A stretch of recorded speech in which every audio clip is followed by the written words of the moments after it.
My husband left me in the delivery room to go hook up with my best friend. Where are you watching from today? Drop your location in the comments below and hit that like and subscribe button so you won't miss more interesting stories. My name is Sarah, and I have never felt pain like I did on the worst Tuesday of my life. I am not talking about the physical pain, although that was excruciating. I am talking about the pain of looking at an empty plastic chair in a cold hospital room while my body was ripping apart. I was 28 years old, pregnant with our first child. My husband, Gary, and I had been married for 3 years. We were the couple everyone envied. We had the nice house in the suburbs, the golden retriever, and the baby on the way. My best friend, Jessica, was a huge part of our lives. Jessica and I had been friends since middle school. She was the maid of honor at my wedding. She was the one who threw my gender reveal party. She was going to be the godmother. Jessica was single. She always joked that she was married to her career as a real estate agent, but she spent almost every weekend at our house. She would come over for dinner, watch movies with us, and help me organize the nursery. I wish I could find a guy like Gary, she would say, sipping wine while I drank water. You are so lucky, Sarah. He's devoted. I believed her. I believed him. My due date wasn't for another 2 weeks, but babies have their own schedules. I woke up at 3 a.m. with contractions that took my breath away. Gary. I shook him awake. It's time. Gary was groggy, but he sprang into action. He grabbed the go bag by the door. He helped me into the car. He drove me to the hospital, holding my hand and telling me to breathe. For the first 6 hours of labor, he was perfect. He rubbed my back. He fed me ice chips. He texted our families with updates. But as the labor dragged on into the 14th hour, Gary started to get restless. I was exhausted. The epidural had only worked on one side of my body, so I was in significant pain. I was crying, sweating, and miserable. Gary started checking his phone constantly. Who are you texting? I gritted out between contractions. Just work, he said, not looking at me. There's a crisis with the Henderson account. They need me to approve some files. Gary, you're on paternity leave, I said. Tell them to figure it out. I can't, Sarah, he snapped. It was the first time he had raised his voice at me all day. If we lose this account, I lose my bonus. Do you want to pay for college with good intentions? He walked to the window, pacing. Then his phone rang. He looked at the screen and his face went pale. I have to take this, he said. Gary, don't leave, I begged. The nurse had just told me I was 8 centimeters dilated. It was getting close. I'll be right back, he said. I just need to step into the hallway where the reception is better. 10 minutes. I promise. He kissed my sweaty forehead. He looked at me with what I thought was love. He walked out the door. 10 minutes passed. Then 20. Then an hour. My contractions were stacking on top of each other now. The pain was blinding. Where is he? I asked the nurse, grasping her hand. Where's my husband? I'll page him again. Honey, the nurse said sympathetically. Focus on breathing. 2 hours passed. I was fully dilated. It was time to push. We can't wait anymore. Sarah, the doctor said. The baby is in distress. Her heart rate is dropping. We need to get her out now. He's not here. I screamed, sobbing. He promised. You can do this, the nurse said. We are here with you. I pushed for an hour. It was the loneliest hour of my existence. I was surrounded by strangers in masks. I wanted Gary. I wanted him to hold my hand. I wanted him to see our daughter take her first breath. But the complications kept coming. The baby was stuck. The cord was wrapped around her neck. Emergency C-section. The doctor yelled. Move. Now. They ran my bed down the hall. I was terrified. I thought I was going to die. I thought my baby was going to die. And the last thing I would ever know was that my husband had abandoned me for a phone call. I went under anesthesia, crying Gary's name. I woke up in the recovery room. The lights were dim. I felt heavy and numb. A nurse was standing over me. She smiled gently. You have a beautiful baby girl, she whispered. She's in the NICU for observation, but she's doing well. Gary? I croaked. My throat was dry. He's not here yet, the nurse said. She looked uncomfortable. We haven't been able to reach him. I looked at the clock on the wall. It was 8 p.m. Gary had left the room at 10 a.m. He had been gone for 10 hours. Panic set in. Had he been in a car accident? Did he have a heart attack in the hallway? Please, I begged. Call the police. Something happened to him.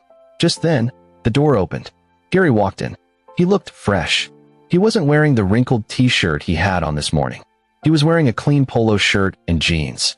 His hair was wet, like he had just showered. And as he walked closer to the bed, I smelled it. He didn't smell like hospital disinfectant. He didn't smell like stress sweat. He smelled like soap. And beneath the soap, there was a faint, lingering scent. Perfume. Oh my God, Sarah? Gary rushed to the bed. I am so sorry.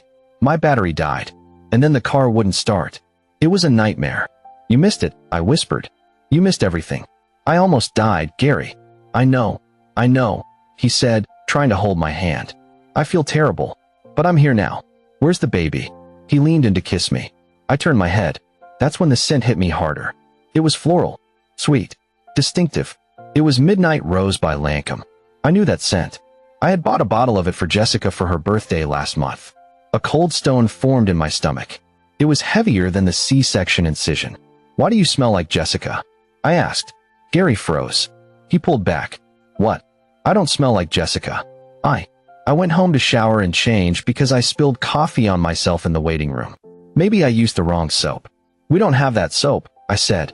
And you said your car wouldn't start. How did you get home? I got a jump start, he stammered. From a nice guy in the parking lot. Look, Sarah, you're exhausted. You're on medication. You're imagining things. He was gaslighting me. 5 minutes after I had been cut open, he was lying to my face. Get out, I said. Sarah, stop, he said, trying to sound soothing. You're hormonal. Let's go see our daughter. I said get out. I screamed. The monitors started beeping as my heart rate spiked. A nurse rushed in. Sir, you need to leave. She needs to rest. Gary glared at me, then put on his concerned husband face for the nurse. She's just hysterical. I'll be in the waiting room. He left. I didn't sleep. I lay there in the dark, my mind racing. Gary left me in active labor. He was gone for 10 hours. He came back showered, changed, and smelling like my best friend's perfume. I needed proof. My phone was on the side table. Gary had left it there when he rushed me in. I picked it up. I opened the Find My app. We shared our locations for safety. We had done it years ago and never turned it off. I clicked on Gary's icon. I looked at the history for today. 10:15 a.m. Left St. Mary's Hospital. 10:45 a.m. Arrived at 42 Maple Street.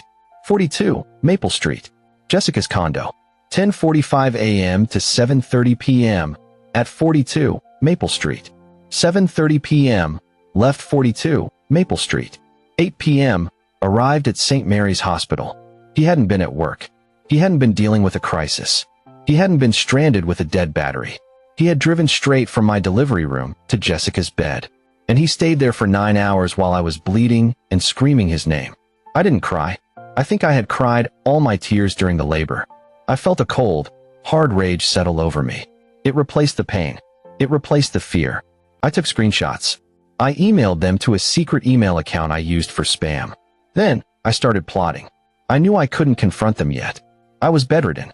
I had a newborn baby who needed the NICU. I was vulnerable. If I accused them now, they would deny it. They would say he went there for comfort. They would say I was crazy. I needed to destroy them completely. And to do that, I needed to wait. I played the part. The next morning, Gary came in with flowers and a teddy bear. He looked guilty, but relieved. I'm sorry about last night, he said. I was just so stressed. I didn't mean to snap at you. It's okay, I said weakly. I was hormonal. You're right. I'm just glad you're here. He exhaled. He thought he was in the clear.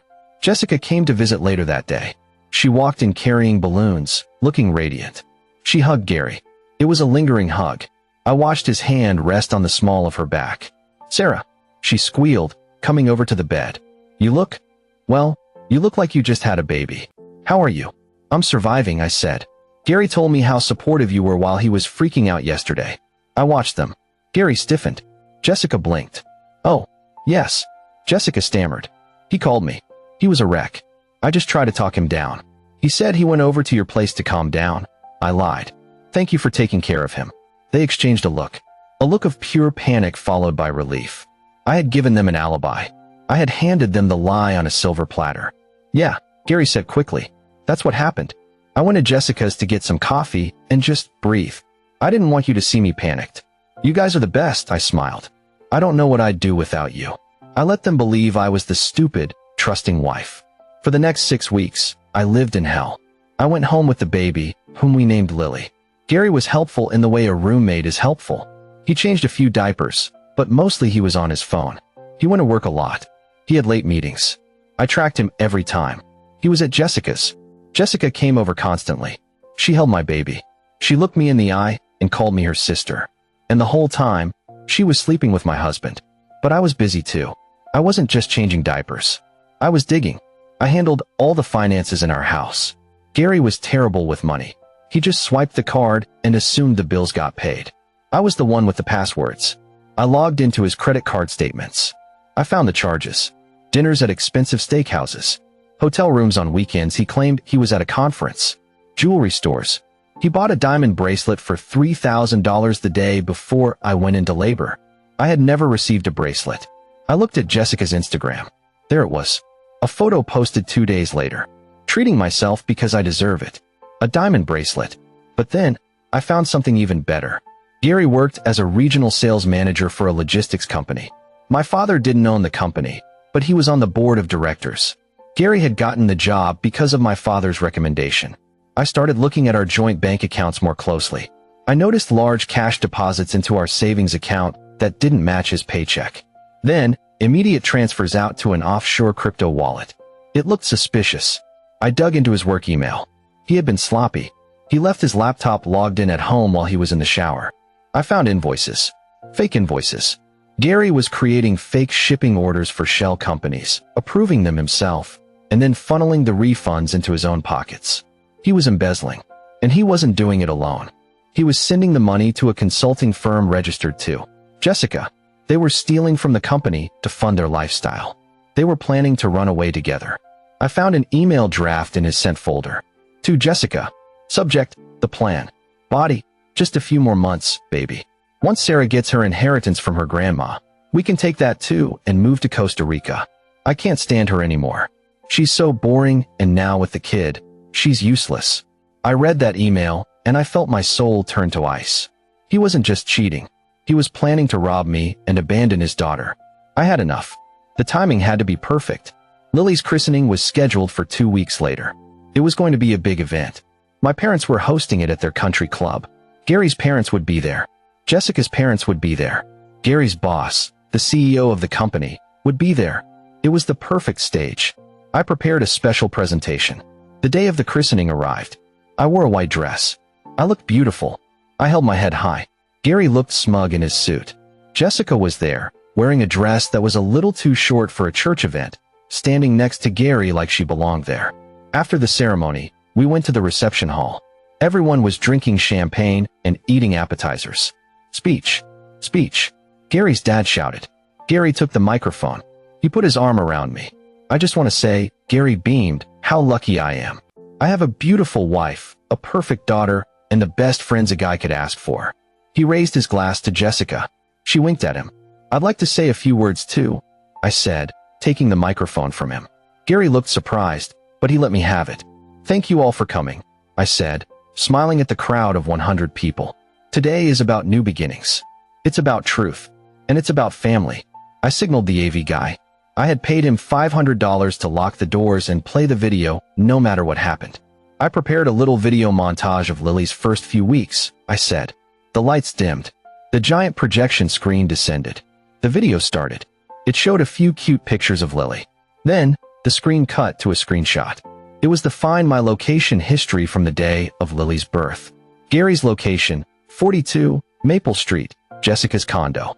Duration, 9 hours. A murmur went through the crowd. Gary froze. What is this? This is where my husband was while I was having an emergency C-section, I said into the mic. He wasn't at work. He was at the maid of honor's house. Then, the photos appeared.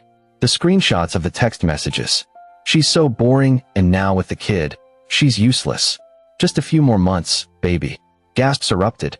My mother stood up, her hand over her mouth. Jessica's parents looked like they wanted to sink into the floor. Sarah, turn it off. Gary screamed, lunging for the AV booth. But my brother blocked him. My brother is a linebacker. Gary didn't stand a chance. But that's not the worst part. I continued, my voice steady and cold. You see, Gary and Jessica aren't just lovers. They are business partners. The screen changed again. It showed the fake invoices. It showed the bank transfers to Jessica's consulting firm. Gary has been embezzling money from logistics company, I said, looking directly at Gary's boss, Mr. Henderson, who was sitting in the front row. His face was purple with rage. He has stolen over $200,000 in the last 6 months. And he has been laundering it through Jessica. You're lying. Jessica shrieked. She's crazy. I'm not lying, I said. And neither is the forensic accountant I hired 3 weeks ago. Oh, and neither are the police. At that exact moment, the double doors at the back of the hall swung open. 4 police officers walked in. I had arranged for them to be there.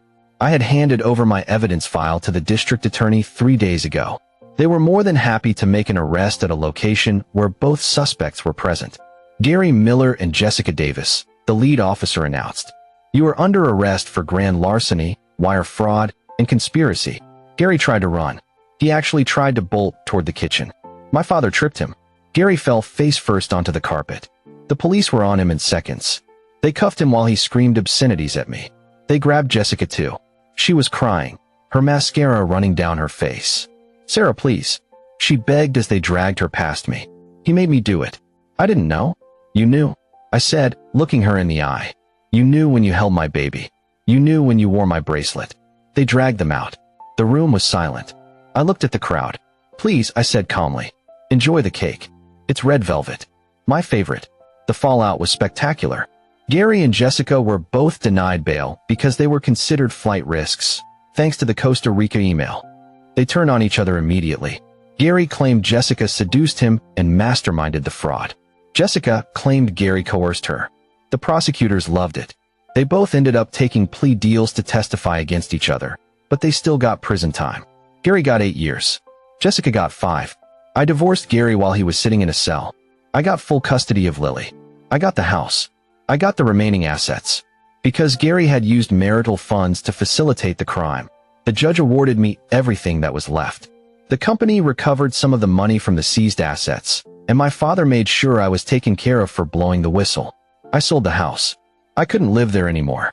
I moved to a different city, closer to the ocean. Lily is 2 years old now. She is happy. She doesn't know her father.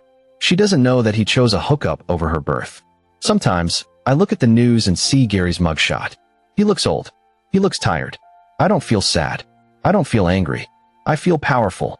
He left me in the delivery room to start a new life. So, I made sure that the life he started was one behind bars.